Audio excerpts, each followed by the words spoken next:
Hello everybody and welcome back to the Wind Waker. We're stopping at this very awkward little scene here. I've just fished up a silver rupee using treasure chart number 14 here on our next island, which is the Eye Reef.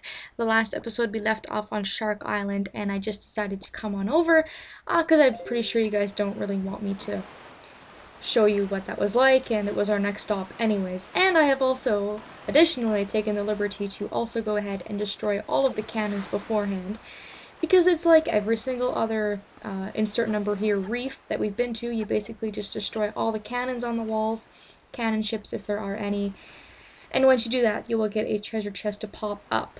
So you guys know the drill. I'm just going to go ahead, I'm going to collect the treasure, which is going to be a treasure chart, and then we'll be ready to get off of this island. I marked this off earlier on in the Let's Play. I don't know why. I think it was because I just knew I was going to come back here anyways. So we don't have to worry about getting the map fish, and the watchtower also doesn't have anything in it. So I kind of took care of things a little bit beforehand so that we can quickly get in and off of this island very quickly. So I think what you have to do is you have to come all the way over here to the highest point of the island, and it should be able to go from here. So let's try that, and hopefully Link can make it. It always feels so iffy to me, and then you just barely make it. Anywho, let's grab this and see what it is.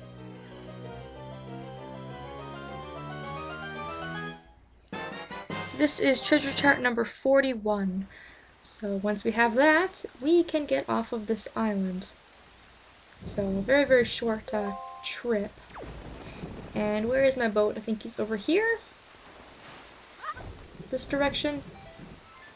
Yes, he's over here. There we go. Alright. So we've only got one more square left in this row of islands. And it's actually rather important. It actually has to do with the story, so yay! We're gonna go one square over to the west, and I will meet you guys when I get over there. Alright, so let us start by getting our mapfish. It's a very interesting island. It's very high and very thin. And Mr. Mapfish!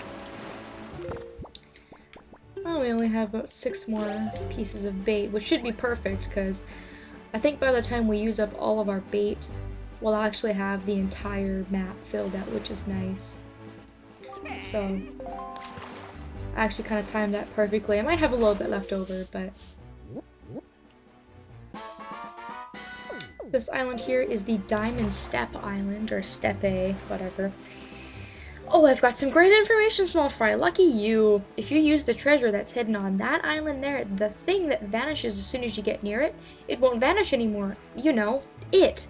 I'm talking about it, that thing that appears on nights when a wee bit of the right half of the moon is missing. Don't you know what I'm talking about? It? And that's all the info I've got to offer. Vague fish is vague.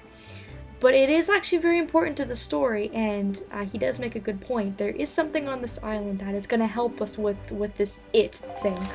I think I've showed it off in the Let's Play, usually kind of when you're out at sea at nighttime. Sometimes you can see a ghost ship that's kind of just floating around. It's random, and it depends on which cycle the moon is in. And this chart that we're going to get on this island is going to go ahead and it's going to actually help us be able to pinpoint a more proper location of the ghost ship. And the reason that this is important is because our final Triforce chart, the very last one that we're going to be getting, is actually on the ghost ship. So this is important, and I think it's actually also necessary. Don't quote me on that because I'm not too sure, but I think it is necessary to actually go ahead and get this chart. And even if it wasn't, I would get it anyways, just because that's my nature. And this jelly should go away. Get some blue chew jelly. Alright.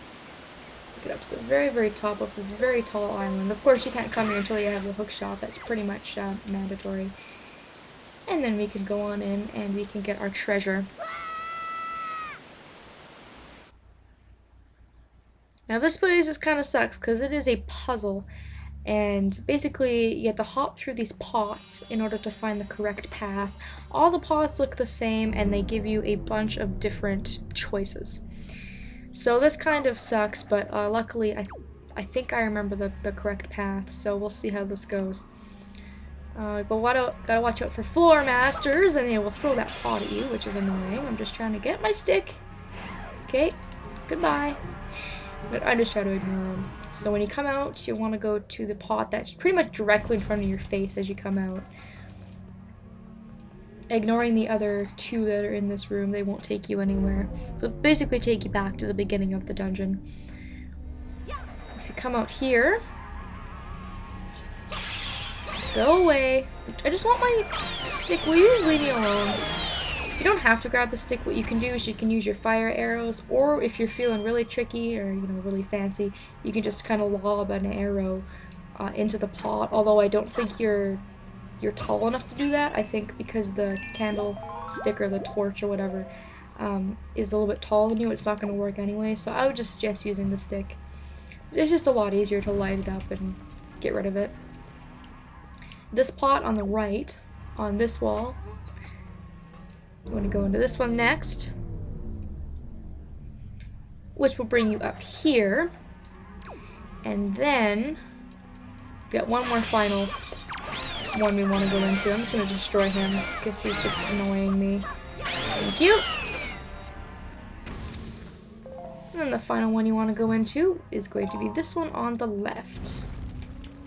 And that should bring us all the way to the chest that we want to get.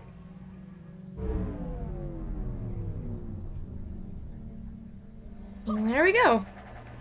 And ignore him, and we're just going to go ahead and grab this chest, which is what we came for. So, as you can see, it's a very simple puzzle, but it is kind of easy to get lost if you don't know your way. And if you don't know your way, it's just a matter of trial and error. You'll eventually find your way through here. And then we get the Ghost Ship Chart.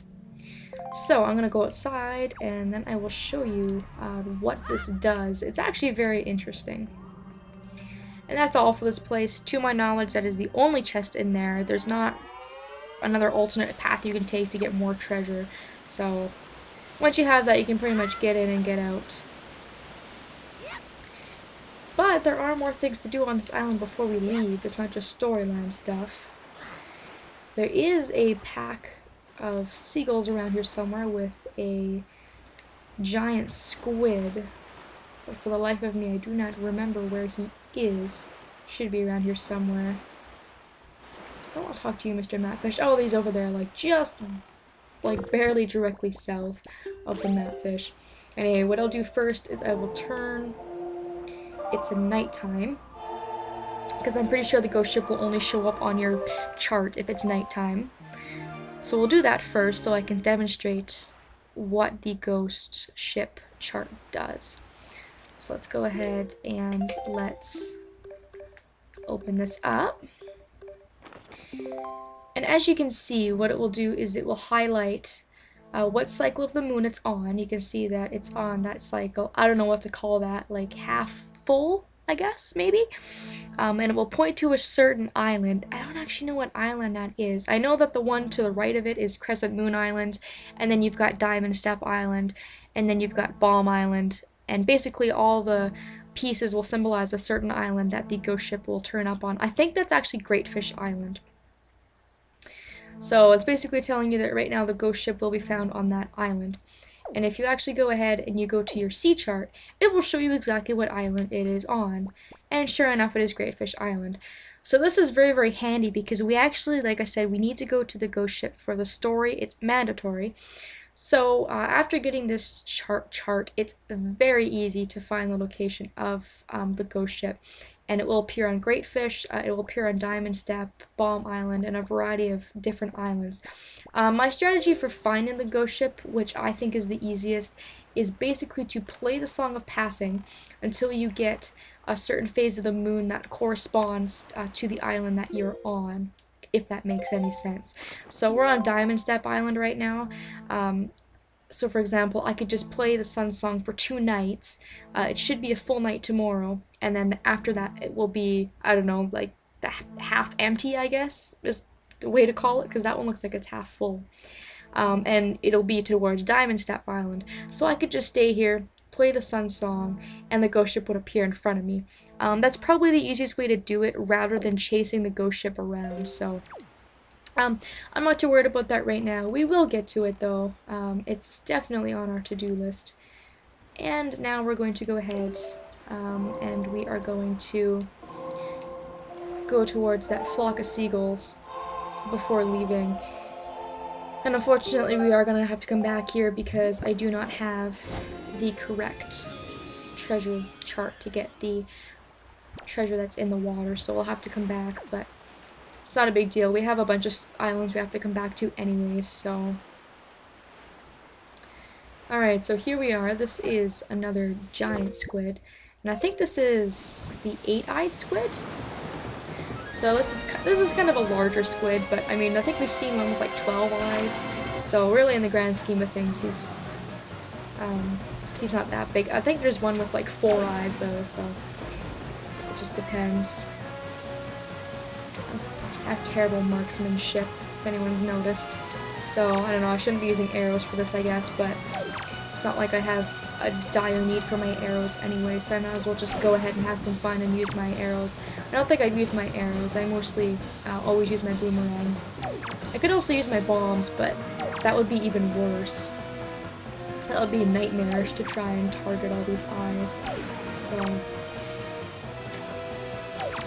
The thing with the boomerang is I like it because it seems to be a bit more precise.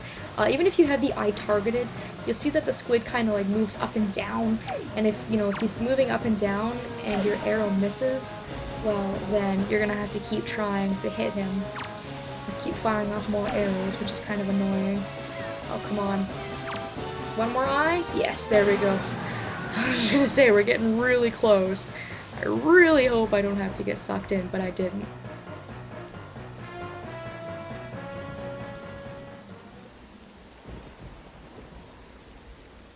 And there we go. I'm going to tell you right now, I'm tempted to just not even pick up this treasure because my wallet's full. We actually have our full 5,000 rupees. And because of that, this treasure's going to end up going to waste, unfortunately, which is kind of a bummer. But I can tell you right now that we pretty much have more rupees than we're going to need in this game now. We're pretty much maxed out, so... after paying for all the charts and even getting all the treasures at Beetle's shop, I think we'll still have some rupees left over, so...